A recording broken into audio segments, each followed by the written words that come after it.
हाँ, प्रिय स्वयंसेवकों, सर ने आपको बहुत विस्तार से चीजें बताई। दो तीन चीजें और हैं जो हम जोड़ सकते हैं, जो मेरे विचार में आई।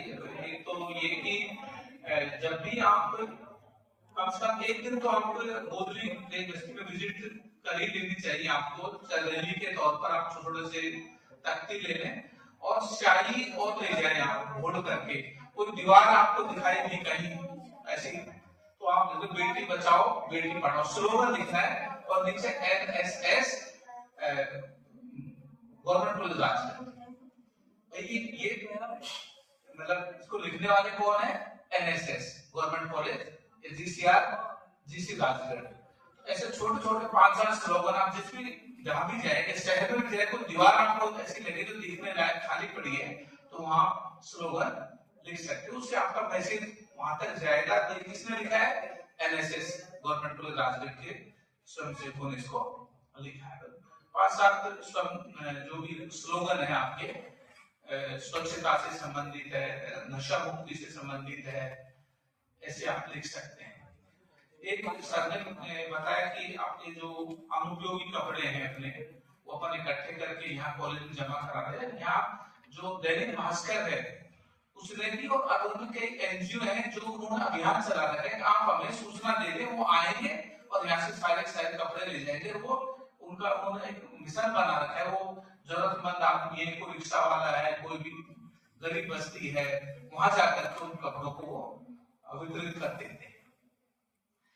इसके अलावा एक मुझे एक छोटा सा उदाहरण याद आया कि जब जगत सिंह जी और लाला राम जी वगैरह यहाँ NSS ऑफिसर होते थे, तो उस दौरान दिघौड़ा गांव में एक बार आग लग गई थी और किसी का घर जल गया था कंप्लीट, और उसी दौरान कैंप लग रहा था NSS का। तो NSS के सारे स्वयंसेवकों ने कहा आज का हम जो हमारा नाश्ता है सबने कैंसिल कर दिया, और जो पैसा बचा था वो उस जिसका घर जला था उसको उन्होंने वहां जाकर उसकी सहायता के लिए NSS के स्वयंसेवकों को सारा पैसा, एक दिन के नाश्ते का पैसा उन्होंने वहां जो 5-7 हजार रुपया था, लेकिन उस व्यक्ति को जरूरत थी, उसको उन्होंने पैसा दे दिया था, अपने हिस्से का पैसा जो भी था। और इसके अलावा एक आपको मेरा सुझाव है कि जैसे आपने अभी असाइनमेंट की डायरी बनाई है ना, 5 रुपए की डायरी लेकर, ऐसे आप एक कैंप की डायरी खरीद लें और उसमें ये लिखो कि ये डायरी है जो NSS के विशेष शिविर के लिए बनाई गई, पहली लाइन।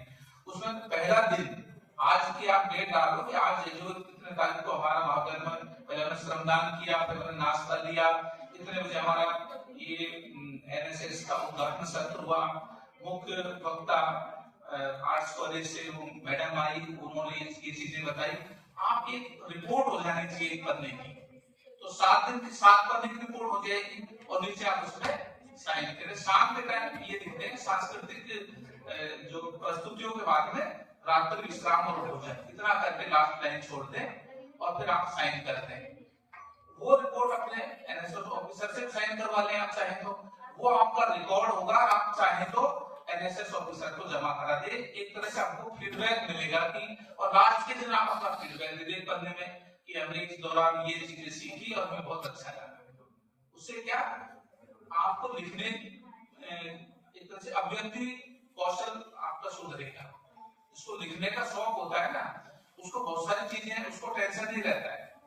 ये कहते हैं कि जब ये आदमी कोई बहुत ज्यादा टेंशन में हो, स्ट्रेस में हो, उसको अगर कुछ चीजें लिख देगा ना कागज में, तो अपने आप बहुत हल्का कर लेता है।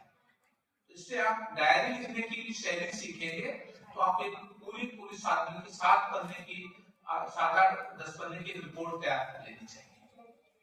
बहुत अच्छी आदत है, उसको बाहर में समझो, एक दूसरे की नकल भी नहीं करेंगे। आपने मन में जो लिखे और एक अच्छी रिपोर्ट हो, जिससे कि आप ये एनालिसिस करना सीखेंगे कि आज हम इतने दिन बैठे। ये लिख सकते हैं कुछ जो जिन बच्चों को रुचि नहीं थी और बाहरी बच्चे थे, वो बीच में उठ करके चले गए, वो हमें बुरा लगा, वो आपकी खुद का फीडबैक, उसको आप पढ़ेंगे, सर पढ़ेंगे, तो ये फिर आप साथ